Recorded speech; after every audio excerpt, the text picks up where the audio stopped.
శ్రీదేవి సిరిల్లోకి స్వాగతం సుస్వాగతం. నా వీడియోస్ ఆదరిస్తున్న ప్రతి ఒక్కరికి నా హృదయపూర్వక నమస్కారాలు, కృతజ్ఞతలు. సో ఈరోజు చాలా సులభమైన కర్రీ, బీట్రూట్ కర్రీ అండ్ కొబ్బరి పచ్చడి కూడా చూపించబోతున్నాను. అంటే కొబ్బరి పచ్చడి ఇంతకుముందు నేను వీడియో చేశాను, కానీ ఈరోజు పచ్చిమిర్చి పేస్ట్తోనే నా దగ్గర ఇప్పుడు అనుకోకుండా తాజా గ్రైండ్ చేశాను అనమాట. సో దాంతో కూడా కొబ్బరి చట్నీ ఎలా చేయాలో నేను చూపిస్తాను మీకు. సో దానికి కావాల్సిన పదార్థాలు మనకు ఇప్పుడు ఫస్ట్ బీట్రూట్ కర్రీ. బీట్రూట్ ఒక 1/2 kg బీట్రూట్ ఇలా శుభ్రంగా కడిగి కట్ చేసి పెట్టేసుకున్నాను. తర్వాత ఈ బీట్రూట్ కర్రీకి పచ్చిమిర్చి పేస్ట్, తర్వాత ఇందులోకి మనకు ఆనియన్ మాత్రం అవసరం లేదండి. ఆనియన్ అవసరం లేదు, ఇంకా మళ్ళీ వెల్లుల్లిపాయ సపరేట్గా చేయాల్సిన అవసరం లేదు. ఈ పచ్చిమిర్చి పేస్ట్లో ఇది కొంచెం కొబ్బరి పచ్చడికి, ఇది కొంచెం బీట్రూట్ కర్రీకి. ఇందులో నేను పచ్చిమిర్చి, వెల్లుల్లిపాయ, తర్వాత కాస్త జీలకర్ర దంచి పెట్టుకున్నాను అనమాట. ఇది ఇట్లా పెట్టుకుంటే అప్పుడప్పుడు మనకు పప్పులో కానీ ఇట్లా చట్నీలో కానీ ఇలాంటి కర్రీస్లో కానీ చాలా బాగుంటుంది. మళ్ళీ ఇందులోకి ఏంటంటే ఈ కొబ్బరి చట్నీలో, తర్వాత ఈ బీట్రూట్ కర్రీలో కూడా కొబ్బరి మనకేంటి పచ్చి కొబ్బరి పేస్ట్ కొంచెం వేసుకోవాల్సి ఉంటుంది అనమాట.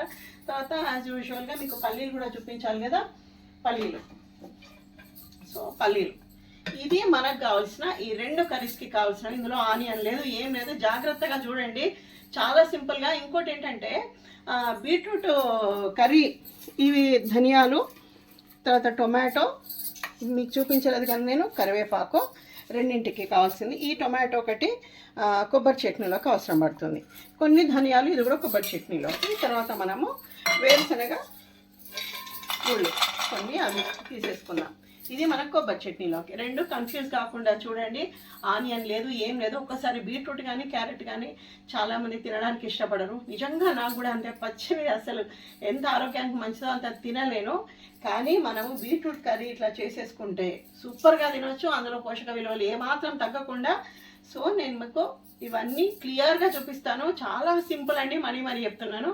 సో మనం ప్రొసీజర్. సో ఇప్పుడు మనము స్టవ్ ఆన్ చేసేసుకుందాం. ఫస్ట్ మనము బీట్రూట్ తాలింపు పెట్టుకుందాం. బీట్రూట్ పెట్టుకున్న తర్వాత నెక్స్ట్ కొబ్బరి పచ్చడి పెట్టేసుకుందాం. స్కిప్ చేయకుండా చూడండి, చాలా సింపుల్ వంటలండి. నా తపనే అదనమాట, ఇంత సింపుల్గా చూపించాలని. సో మనమే ఇందులో చక్కటి ఏమంటారు కమ్మటి సువాసనతోని మనం పల్లి నూనెతో మాత్రమే చేసేసుకుందాము. మ్యాక్సిమం ఇదే యూజ్ చేద్దాం. ఈ బీట్రూట్ కర్రీకి ఆయిల్ చాలా తక్కువ పడుతుందండి, కొంచెం ఒక 2 టేబుల్ స్పూన్స్ ఆయిల్ అంతే. ఇది మనకు కొంచెం వేడెక్కిన తర్వాత మనం ఏం చేయాలి, ఫస్ట్ కొంచెం వేడెక్కాలి. షార్ట్ వీడియోస్ కూడా, అంటే నా లోపల ఉన్న ఒక ప్యాషన్, మంచి సాంగ్స్ పాడాలి అని చెప్పేసి షార్ట్ వీడియోస్ చేస్తున్నాను, మంచి మాటలు చెప్తున్నాను. సో తప్పకుండా ప్రతి ఒక్కరూ నన్ను ఆదరించి, అంటే ఏదైతే ఒక వంటలు ఎట్లా ఒక గుడ్ ఫుడ్ అని చేస్తున్నాను, అంటే ఒక గుడ్ థాట్స్తోని నేను మీ ముందుకు రావాలని చూస్తున్నాను. నన్ను ఎప్పుడూ గౌరవంగా తీసుకొని ఒక అమ్మలాగా, ఒక అక్కలాగా భావించి నన్ను ఒక స్థాయి ఇంకా పెంచుతారని చెప్పేసి మరీ నేను కోరుకుంటున్నాను నేను. సో ఆయిల్ వేడెక్కింది. ఇప్పుడు మనం ఇందులో ఆవాలు వేసేసుకుందాం. ఓకే, ఆవాలు. తర్వాత నెక్స్ట్ జీలకర్ర. ఇవి మాత్రం కంపల్సరీ ప్రతి దాంట్లో. సో ఇది అయిన తర్వాత మనం ఇందులో ఏమనుకున్నాము, వితౌట్ ఆనియన్ గుర్తుపెట్టుకోండి, అంత అవసరం లేదు దీనికి. మీరు ఒక్కసారి నన్ను నమ్మి ఇట్లా చేసేసుకోండి. కొబ్బరి పచ్చడి నేను ఇదివరకు చూపించాను, పచ్చిమిర్చి ఉల్లిపాయలతో అంతా కలిపి ఎట్లా చేసుకోవాలనేది. ఇవాళ వేసేది మళ్ళీ డిఫరెంట్గా అనమాట. సో ఇప్పుడు ఇది అయింది కదా, దీంట్లో మనము పచ్చిమిర్చి పేస్ట్ వేసేసుకుందాం. పచ్చిమిర్చి, వెల్లుల్లిపాయలు, జీలకర్ర కలిపి గ్రైండ్ చేసుకున్న పేస్ట్ అన్నమాట ఇది. కొంచెం వేగాలి, కొంచెం దూరంగా ఉండండి, ఎందుకంటే పైన పడకుండా చిట్లకుండా. ఎంత సింపుల్ ఇక్కడ ఇంగ్రీడియంట్స్ చూడండి, మనం కొంచెం మీరు అరేంజ్ చేసేసుకుంటే ఒక్కసారి అన్నీ చేసేసుకోండి అంతే. ఇది కొంచెం వేగాలన్నమాట. ఇంకోటి ఏంటంటే బాగా గుర్తుపెట్టుకోండి, వెజిటేబుల్స్ కడగడము, ఆరబెట్టడము, చూపించడం ఇదంతా మనకు అవసరం లేదు.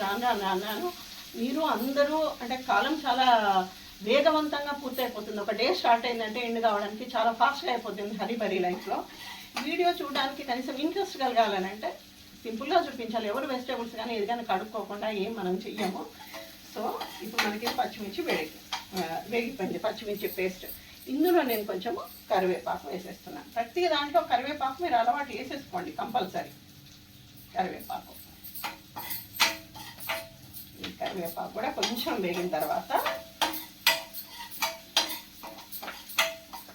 ప్రతి ఒక్కరూ ఛానల్ సబ్స్క్రైబ్ చేసేసుకోండి, ఇంకో 10 మందికి షేర్ చేయండి. మనకు కావలసినంత పసుపు, ఈ కర్రీలోకి కావాల్సినంత పసుపు. ఓకే, ఇది పక్కనే పెట్టేసుకుందాం, మళ్ళీ ఇప్పుడు మనకు అవసరం కదా. సో పసుపు వేసేసుకున్న తర్వాత ఇప్పుడు మనం ఏం చేయాలి, మన గౌరవ అతిథి గారు బీట్రూట్ గారు, సో ఇందులో వేసేసుకుందాం మనం. ఓకే, వేసేసుకొని జాగ్రత్త, స్టవ్ ఎప్పుడు చూసుకోండి, కాస్త సిమ్లో పెట్టేసుకొని కింద కడిగంటకుండా జాగ్రత్తగా. ఎట్లా చేసుకుంటారో అందరూ నాకు తెలియదు. ఇందులో మళ్ళీ ఆనియన్స్ ఇవన్నీ వేసేసుకుంటే దాని ఏమంటారు, దీనికి ఉన్న ఫ్లేవర్ పోతుంది ఇది. కాబట్టి ఇది ఇలాగే చేసేసుకొని ఒకసారి చూడండి, మీకు నచ్చితే మీకు అలవాటు ఉంటే అట్లా చేసేసుకోండి, కానీ నేను చెప్పినట్టుగా కూడా ఒకసారి ఇట్లా చేసేసుకోండి. ఇందులో ఏం అవసరం ఉండండి, బీట్రూట్ కూడా చాలా తొందరగా మగ్గిపోతుంది. సో ఇక మనం జాగ్రత్తగా కలిపాము కదా, ఇప్పుడు మనం ఇందులో సాల్ట్ వేసేసుకోవాలి. సాల్ట్ కూడా వెంటనే బాగా కలిపిన తర్వాత తగినంత సాల్ట్, ఒక 1 స్పూన్ అంతే సరిపోతుంది సాల్ట్ వేసేసుకొని చక్కగా కలిపేసి కొంచెం మగ్గిన తర్వాత మళ్ళీ మనం కారము పచ్చి కొబ్బరి పేస్ట్ వేసేసుకుందాం. ఓకే, జాగ్రత్తగా ఇది కలిపేసి కింద నుండి పై దాకా. ఇప్పుడు ఇది మనం పెట్టేసుకుందాం. పెట్టేసుకొని ఇప్పుడు ఏం చేద్దాం, మనం కొబ్బరి చట్నీ చేయాలి, ప్లస్ మనకి ఇందులో కూడా పచ్చి కొబ్బరి పేస్ట్ రావాలి. ఈ బీట్రూట్ కర్రీలోకి పచ్చి కొబ్బరితోని చేస్తే ఎంత బాగుంటుందంటే నేను ఇక మాటల్లో చెప్పలేనండి. సో ఇది మనము మిక్సీ పట్టుకొని వచ్చేద్దాం. సో మనము బీట్రూట్ కర్రీ నేను అటు ట్రాన్స్ఫర్ చేసేసుకున్నాను. ఇప్పుడు కొబ్బరి పచ్చడికి కావాల్సింది ప్యాన్ పెట్టేసుకుందాం. మనం పెట్టేసుకొని ఇందులో కూడా ఆయిల్ వేసేసుకుందాం. ఏమి ఇష్టంగా చేస్తే అది కష్టం కాదండి, వీడియోస్ అయినా స్కిప్ చేయకుండా చూస్తే ఎంత సులభంగా వంట చేసుకోవచ్చు, ఎంత హ్యాపీగా ఉంటుంది అనేది మీకు అర్థమైపోతుంది. సో కొబ్బరి చట్నీ కావాల్సినంత ఆయిల్ తీసేసుకున్నాను కొబ్బరి పచ్చడికి. చూడండి, ఇది నేను గ్రైండ్ చేసి పెట్టేసుకున్నా. మీకు కావాలంటే కొంచెం చింతపండు కూడా కాస్త నీళ్ళలో నానబెట్టి కూడా మీరు గ్రైండ్ చేసేసుకోవచ్చు. చాలా తాజా పచ్చి కొబ్బరి ఉంది. సో నేను ఒక టొమాటో వేసేస్తున్నాను, పల్లీలు. మీకు ఇంతకుముందు చూపించిన పచ్చడి వేరు, ఇది వేరు. అంటే ఇంట్లో రెడీగా నాకు పచ్చిమిర్చి పేస్ట్ నేను చేసుకున్నాను కాబట్టి దీంతో కూడా కర్రీ ఎట్లా వేసేసుకోవచ్చు అనేది చూపించడానికి ఈ కర్రీస్ చూపిస్తున్నాను నేను. ఓకే, ఈ ఆయిల్ వేడెక్కే లోపల మనం ఒక్కసారి ఇది చూసుకుందాం. తొందరగా మగ్గిపోతుందండి బీట్రూట్ కర్రీ కూడా. సో ఒక్కసారి ఎంత బాగుంటుంది, కలర్ఫుల్గా ఉంటుంది. మనము బీట్రూట్ మగ్గిందా లేదా తెలియాలి అని అంటే జస్ట్ మనం ఇది ఇట్లా కట్ చేస్తే కొంచెం మెత్తగా వచ్చింది అనుకోండి, ఇంకా కాలేరు. మెత్తగా అది కట్ అయితే మనకది కర్రీ అయినట్టుగా మనం గుర్తుపెట్టుకోవాలి. సో ఇది మళ్ళీ మూత పెట్టేద్దాం. ఇది కూడా మనకు ఆయిల్ వేడెక్కింది. వేడెక్కిన తర్వాత ఇందులో మనము యాజ్ యూజువల్గా ఆవాలు, తర్వాత జీలకర్ర, చాలా బాగుంటాయండి ఇవి 2 డిషెస్. తప్పకుండా నా మీద విశ్వాసంతో చేసుకోండి. ఎందుకంటే నేను చూడండి, ఇక్కడ నా దగ్గర ఏమన్నా ఉన్నాయా, ఉల్లిపాయ లేదు, వెల్లుల్లిపాయ తీసి పెట్టుకోవాలి కదా, అది లేదు, ఏం లేదు. జస్ట్ ఆ పచ్చిమిర్చి, వెల్లుల్లిపాయ, జీలకర్ర, అది మిక్సీ పట్టిన పేస్ట్ తాజాగా ఉందన్నమాట. సో దానితో కూడా మీరు ఎట్లా వేసేసుకోవచ్చు, హరిబరి ఉంటే హ్యాపీగా ఇట్లా వేసేసుకోవచ్చు అనమాట. సో మనకిది ఆవాలు, జీలకర్ర వేడెక్కింది. ఇప్పుడు మనం ఏం వేయాలి, ఇందులో పచ్చిమిర్చి పేస్ట్, రైట్. పచ్చిమిర్చి, వెల్లుల్లిపాయ, జీలకర్ర వేసేసి స్టవ్ సిమ్లో పెట్టుకోవాలి. ఇది కొంచెం వేగాలి మనకి.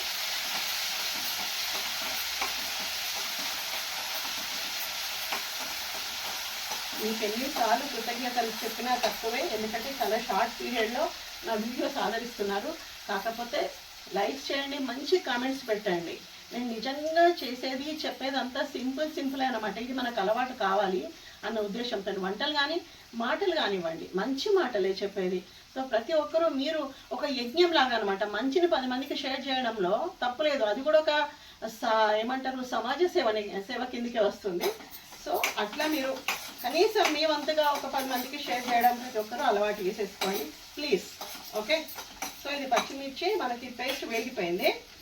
ఇందులో నేను ఏం చేస్తున్నానంటే కొన్ని ధనియాలు, దీనికి మంచి రుచి యాడ్ అవుతుంది. ఇంకోటి ఏంటంటే పల్లీలు సపరేట్గా ఇది వేయించుకోవాల్సిన పని లేదు. ఈ పల్లీలు ఇందులో వేసేస్తున్నాను, వేరుశనగ గుళ్ళు వేసేసుకొని ఇది కూడా మనకు కొంచెం పల్లీలు ఇవన్నీ వేగాలి. ఇది కొంచెం వేగిన తర్వాత బ్యాక్ వచ్చేద్దాం. సో మనకి పల్లీలు పచ్చిమిర్చి చక్కగా వేగిపోయినాయి చూడండి, మంచిగా బాగా మిక్స్ అయిపోయింది కదా. ఇదొకటి కూడా ఒక పల్లీల పచ్చడిలాగా ఉంది చూడండి, ఎంత బాగుంది. సో ఇందులో మనము కరివేపాకు కూడా యాడ్ చేసేసుకుందాం. కరివేపాకు యాడ్ చేసేసుకొని తర్వాత ఈ టొమాటో ముక్కలు ఉన్నాయి కదా, ఈ టొమాటో ముక్కలు కూడా ఇందులో వేసేసుకొని ఒక్కసారి ఇది కలిపేసి ఆ తర్వాత స్టవ్ చూసుకోండి సిమ్లో ఉండాలి కదా. కొంచెం లైట్గా పసుపు, కొబ్బరి పచ్చడిలో కొంచెం తక్కువైనా పర్వాలేదు కానీ తగినంత కంటే కాస్త తక్కువ వేసుకోవాలండి, ఎందుకంటే పసుపు డామినేట్ చేస్తున్నాను అనమాట. సో ఇది అయిపోయింది కదా. మీరు కావాలంటే నేను టొమాటో ఒకటి వేసాను, ఇంతకుముందు చేసిన చట్నీలో చింతపండు అది మనం యూజ్ చేసాము, అంత అవసరం లేదు. ఇట్లా కూడా ఒకసారి చేసేసుకోండి. సో ఇప్పుడు మనము కొబ్బరి గ్రైండ్ చేసుకున్నాం చూడండి, ఈ కొబ్బరి గ్రైండ్ చేసేసుకొని అప్పుడేమో ముక్కలే తాలింపు పెట్టేసుకొని చేసుకున్నాం. ఇది మనము బీట్రూట్ కర్రీలోకి చేసుకుందాం. ఇది బాగా మిక్స్ చేసేసి చక్కగా కలిపేసి తర్వాత ఇందులో మనము సాల్ట్ వేసేసుకుందాం, తగినంత సాల్ట్. ఓకే, సరిపోతుంది. మనం తక్కువ క్వాంటిటీ వేస్తున్నాం కాబట్టి 1 స్పూన్ సరిపోతుంది. సో ఇది బాగా కలిపేసి కొంచెం వాటర్ యాడ్ చేసేసి కొంచెం లిటిల్ బిట్ మనం వాటర్ యాడ్ చేసేసి ఇది బాగా కలిపేసుకొని మనం ఇది మూత పెట్టేసుకుందాం. మీకు ఇంతకుముందు తెలుసు కదా, కొబ్బరి ముక్కలే తాలింపులో వేసేసి ఆ పచ్చడి వేరు, ఇది కూడా చాలా బాగుంటుంది. ఒకసారి చూడండి సరేనా. ఇది మనకు కొంచెం అది ఏమంటారు కొంచెం ఉడకాలి. ఇప్పుడు మనము బీట్రూట్ చూద్దాం. బీట్రూట్ ఆల్మోస్ట్ నాకు తెలిసి ఇది అయిపోతుంది. చాలా జాగ్రత్త, కింద నుండి మాడుతుంది బీట్రూట్ ఎప్పుడు కానీ. ఇది చూడండి, ఎస్ కొంచెం మనకు మెత్తబడిపోయింది ముక్క. ఇది ఇట్లా మెత్తబడితే కట్ అయిందనంటే అయిపోయినట్టుగా ఆల్మోస్ట్. మనం ఇందులో ఏం చేయాలి, కారం వేసేసుకోవాలి లైట్గా. అంటే మనం పచ్చిమిర్చి పేస్ట్ వేసుకున్నాము కానీ ఎక్కువ కారం ఉండదు, మనం వేసుకుంది కొంచెమే కాబట్టి ఇది వేసేసుకొని తర్వాత ఈ పచ్చి కొబ్బరి పేస్ట్ ఉంది కదా, ఈ పేస్ట్ ఇందులో వేసేసుకోవాలి. ఓకే, ఇది అన్నమాట. ఇప్పుడు వేసేసుకొని మనం దీన్ని ఒక్కసారి బాగా కలిపి చూడండి, చాలా బాగుంటుందండి టేస్ట్. ఇది ఇంకా నేను చెప్పాల్సిన పని లేదు. ఒకవేళ పచ్చి కొబ్బరి లేదనుకోండి ఎండు కొబ్బరి వేసేసుకోవచ్చు. కాకపోతే మన దగ్గర పచ్చి కొబ్బరి తాజా కొబ్బరి ఉంది, సో అందుకని నేను మీకు చూపిస్తున్నా. ఇది మ్యాక్సిమం సిమ్లో పెట్టుకొనే చేసేసుకోవాలి ఇది, లేకుంటే కిందంతా మాడిపోతుంది. ఇప్పుడు ఇది జాగ్రత్తగా కలిపేసి ఇప్పుడు మనం దీనికి క్యాప్ పెట్టాల్సిన పని లేదు. ఒక 2 నిమిషాలకు ఒకసారి కలిపేసి ఇప్పుడు 2-3 మినిట్స్ తర్వాత ఈ 2-3 నిమిషాలు ఒక 2 సార్లు కలిపేసేసి ఇది ఆఫ్ చేసేసుకుంటే సరిపోతుంది మనం. ఓకే, మీ దగ్గర ఒకవేళ కొత్తిమీర లేదండి, ఉంటే కనుక తాజా కొత్తిమీర ఉంటే ఈ పచ్చడిలోకి ఈ బీట్రూట్ మనం దింపే ముందు కాస్త తాజా కొత్తిమీర వేసేసుకొని ఆఫ్ చేసేసుకుంటే సూపర్గా ఉంటుంది. సో మనకి ఇప్పుడు ఇది కలుపుతున్నాము. ఇప్పుడు మనం ఇది ఒకసారి చూద్దాం. తొందరగా మగ్గిపోతుంది ఇది మనకి, ఒకసారి చూద్దాం. ఆల్రెడీ మనము అది పేస్ట్తో చేసుకుంటున్న చట్నీ కాబట్టి తొందరగా అయిపోతుంది. చూడండి, టమాటో కూడా మగ్గిపోయింది. జస్ట్ ఒకటి పెద్ద టమాటో, ఒకటి చిన్న టమాటో అంతే కదా. ఇప్పుడు నేను దీన్ని స్టవ్ ఆఫ్ చేసేసేసి ఇది గ్రైండ్ చేసేస్తే మనకు కొబ్బరి చట్నీ రెడీ అయిపోతుంది. తర్వాత ఈ లోపల నేను గ్రైండ్ చేసే లోపల మనకి బీట్రూట్ కర్రీ కూడా రెడీ అయిపోతుంది. ఇది నేను మిక్సీ పట్టుకొని వచ్చేస్తా 2 మినిట్స్లో. అది మిక్సీ పట్టేసేమో మనకి ఆల్రెడీ బీట్రూట్ కర్రీ అయిపోయింది చూడండి. ఇది సర్వ్ ఆఫ్ చేసేస్తున్నా. ఇప్పుడు ఈ బీట్రూట్ కర్రీ చూడండి ఎంత బాగుందో, వేపుడు చక్కగా డ్రై కర్రీ అన్నమాట. సో ఇది మనకి వేగిపోయింది. అండ్ నెక్స్ట్ ఇప్పుడు ఏం చేద్దామంటే కొబ్బరి చట్నీ ఎట్లా గ్రైండ్ అయిందో చూడండి. మనము కొబ్బరి ముక్కలు అవన్నీ తాలింపులో వేసుకొని అదొక రకంగా వేసుకుంటాం కదా, ఇప్పుడు చూడండి కొబ్బరి చట్నీ సూపర్ సూపర్ టేస్టీ మనకి కొబ్బరి చట్నీ రెడీ అయిపోయింది. ఇది ఇడ్లీలో కానీ, దోశలో కానీ, చపాతీలో కానీ, పూరీలో కానీ, వేడి వేడి అన్నంలో కానీ సూపర్గా ఉంటుంది. నన్ను మీరు చేసేసుకోండి. పక్కన పెట్టేద్దాం. సో ఇప్పుడు ఒక్కసారి చూడండి, ఇంకా తాజా కొత్తిమీర ఉంటే పైన చల్లేసుకోండి. ఎంత బాగుంటుందో తెలుసా? కనిపిస్తుంది కదా? సో ఇలా ఇప్పుడు నేను ఏమి ఇంగ్రీడియంట్స్ వేసానో అదొక్కటి వీడియో నేను చెప్పేటప్పుడు అదొక్కటి చూస్తారంటే మీకు ఆల్రెడీ అర్థమైపోతుంది. ఇట్లా వేసేసుకోవచ్చు. సో ప్రతి ఒక్కరికి మళ్ళీ చెప్తున్నాను, మంచి వంటలతో, మంచి మాటలతో, మంచి పాటలతో శ్రీదేవి ఎప్పుడు మీ ముందుకు వస్తూనే ఉంటుంది. అంతవరకు నమస్తే అండి.